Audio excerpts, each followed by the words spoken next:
Everyone, welcome back my psychology channel. तो आज की इस वीडियो में हम लोग स्किनर के operand conditioning theory of learning के बारे में पढ़ेंगे। तो लर्निंग के ट्रेडिशनल एक्सप्लेनेशन से विक्षुब्ध होकर बीएफ स्किनर ने 1904 में अनेकानेक प्रयोग के आधार पर एक अलग सिद्धांत बनाया जो ऑपरेंट नाम से विख्यात हुआ।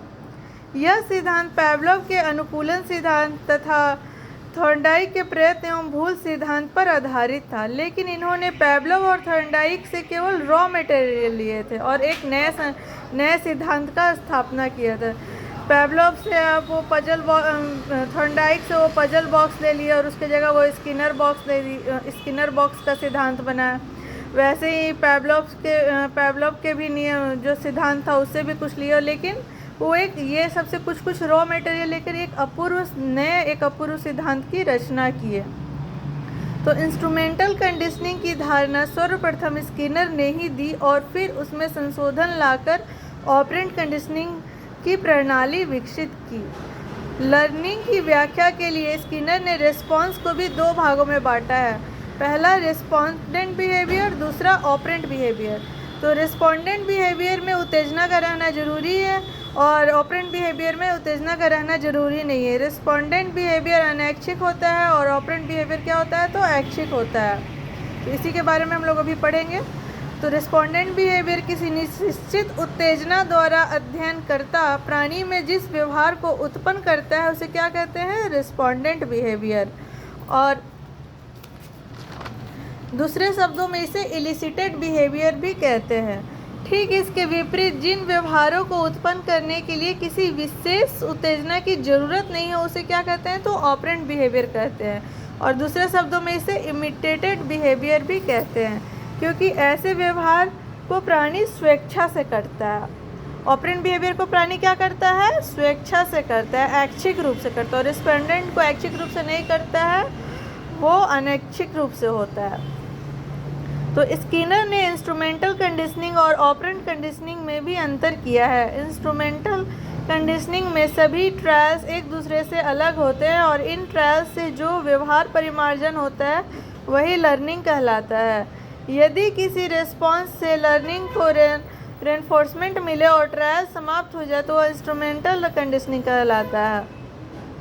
लेकिन इसके विपरीत ऑपरेंट कंडीशनिंग में लर्नर अपनी इच्छा से रिस्पॉन्स करता है। और स्किनर ने अपने इस सिद्धांत के समर्थन में कई तरह के प्रयोग किस पे किए, तो चूहे और कबूतरों पर किए।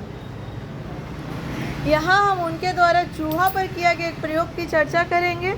तो सबसे पहले कोई भी प्रयोग होता है तो उसमें क्या किया था, प्रयोज्य को भूखा रखा जाता है। अगर वो जीवित प्रयोज्य है तो उसे जीव है कोई तो उसे भूखा रखा जाता है, एक अच्छा निष्कर्ष लाने के लिए, एक फलदायक रिजल्ट लाने के लिए। तो यहाँ भी एक भूखे चूहे को एक समय एक विशेष बॉक्स बनाया गया जिस बॉक्स को स्किनर बॉक्स कहा गया। तो चूहा इस बॉक्स में घूम फिर सकता था परंतु इससे बाहर नहीं जा सकता था। बॉक्स की एक दीवार में एक लीवर बटन लगा हुआ था जिसका संबंध बॉक्स की छत पर लगे एक भोजन पात्र से होता था। लीवर के नीचे एक प्लेट भी था। जब लीवर को दबाया जाता था तो भोजन पात्र से एक निश्चित मात्रा में भोजन निकलकर प्लेट में गिर जाता था। जब एक भूखा चूहा पहली बार बॉक्स में रखा गया उसे लीवर दबाकर भोजन प्राप्त करना तो मालूम नहीं था, इसलिए वह भूख से परेशान होकर क्या किया, तो बॉक्स में इधर उधर घूमने लगा और दीवारों को पंजा से खरोचने लगा। ये व्यवहार क्या हुआ, अन्वेषी व्यवहार। ये खोज कर रहा है कि क्या करेंगे तो भोजन नीचे आएगा, भोजन मुझे प्राप्त होगा। इस तरह से खोजबीन करते हुए संयोग से एक बार उसे लीवर दब गया और लीवर के दबते ही प्लेट में खाना गिर गया और चूहे ने खा लिया। अगले प्रयास में कुछ क्षणों के पश्चात यह अन्वेषी व्यवहार पुनः आरंभ हुआ। जैसे जैसे प्रयासों की संख्या बढ़ती गई, चूहे को बॉक्स में रखने और उसके द्वारा लीवर दबाने के बीच का समय अंतराल घटता गया और वो समझ गया था कि जैसे लीवर दबाएंगे तो खाना मिल जाएगा।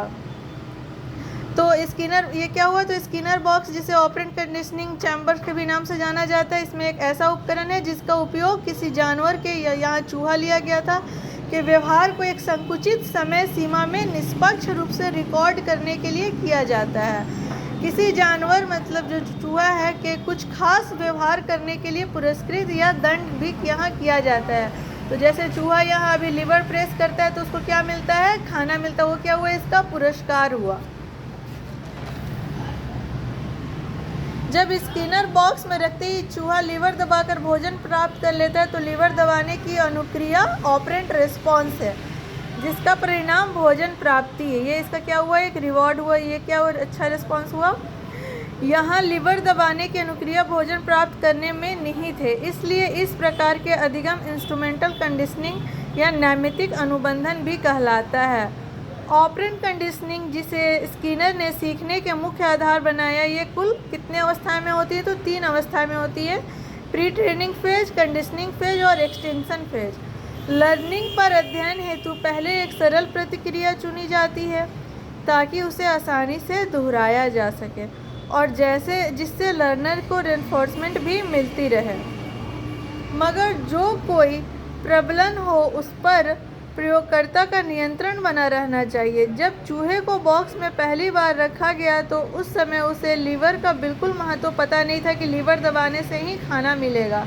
घूमने फिरने के दौरान क्या हुआ, लीवर दब गया और उसे लीवर दब गया लेकिन रेनफोर्समेंट नहीं दिया गया, जिससे उसका रेट ऑफ रिस्पॉन्डिंग नहीं बढ़ा। मतलब वो लीवर दबाया फिर भी उसको क्या मिला, उसका जो प्राइस है वो, मतलब जो खाना रेनफोर्समेंट है वो नहीं मिला। उससे क्या हुआ, रेट ऑफ रिस्पॉन्डिंग नहीं बढ़ा। ये क्या हुआ, ये प्री ट्रेनिंग फेज कहलाया। इसी तरह एक्सटेंशन फेज भी वह अवस्था है जिसमें जो ही रेनफोर्समेंट देना रोक दिया गया तो रेट ऑफ रिस्पॉन्डिंग भी क्या हुआ, तो घटने लगा।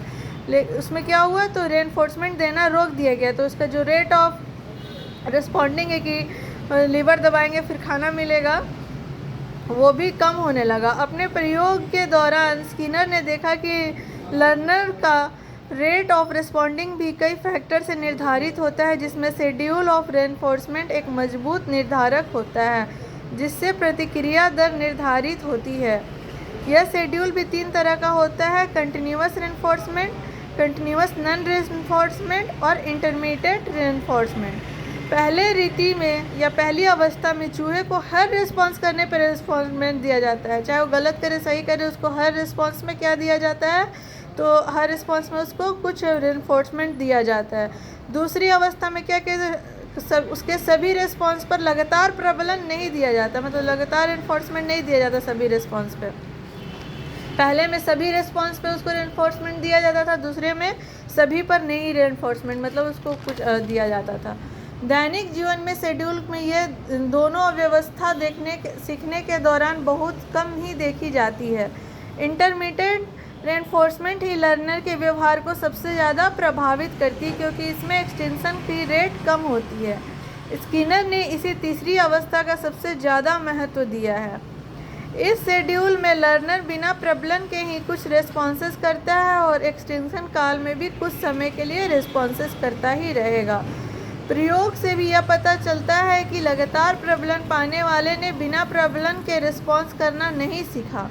जिसको बार बार प्रबलन दिया जाता है, बार बार रेनफोर्समेंट दिया जाता है, उसके बाद कभी नहीं अगर दिया गया तो कोई रिस्पॉन्स नहीं किया, अतः प्रबलन बंद होते हुए रिस्पॉन्स उसका क्या होगा, तो रुक जाएगा। उसको रेनफोर्समेंट नहीं दिया जाएगा तो उसका रिस्पॉन्स क्या होगा, तो रुक जाएगा। स्किनर के अनुसार इंटरमीडिएट रेस्पोंडेंट को भी पुनः 2 भाग में विभक्त किया गया, पहला इंटरवल शेड्यूल, दूसरा रेशियो शेड्यूल।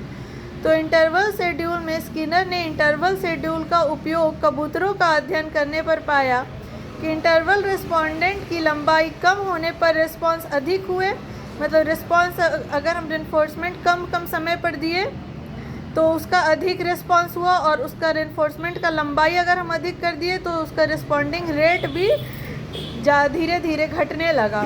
जल्दी जल्दी अगर हम लोग दिए उसको कुछ रेनफोर्समेंट तो उसका लंबाई कम हुआ, और उसका रेनफोर्समेंट का अगर हम लंबाई बढ़ा दिए कि बहुत देर समय पर हम उन्हें दिए तो उसका रिस्पॉन्डिंग रेट कम होने लगा। ये वो किस पे किए थे स्किनर, तो कबूतर पे किए थे। तो यदि डिफाइनिट इंटरवल पर रेनफोर्समेंट की व्यवस्था की जाए तो लर्नर अपने रिस्पॉन्स को घटने बढ़ाने का रेट खोज लेता है। जो रेनफोर्समेंट का समय निकट होते जाता है, लर्नर अपना प्रयास पहले से तेज कर लेता है। वो समझ जाता है कि अब रेनफोर्समेंट मिलने वाला, तो वो अपना जो अभ्यास है, वो जो समय है वो क्या कर लेगा, तेज कर लेगा, जल्दी करने लगेगा। तो रेशियो शेड्यूल क्या है? तो इसी प्रकार से स्किनर ने रेशियो शेड्यूल का उपयोग चूहों पर अध्ययन कर पाया कि 48 रेस्पॉन्सेस के बाद रेनफोर्समेंट 48:1 दिया गया तो चूहे ने 1 घंटा में 600 प्रतिक्रियाएं की। जब 192 रेस्पॉन्सेस पर रिस्पॉन्डेंट रेनफोर्समेंट दिया गया तो 192:1 दिया गया तो 960 प्रतिक्रियाएं हुई। तो प्रबलन का रेशियो शेड्यूल कभी फिक्स तो कभी डायनेमिक,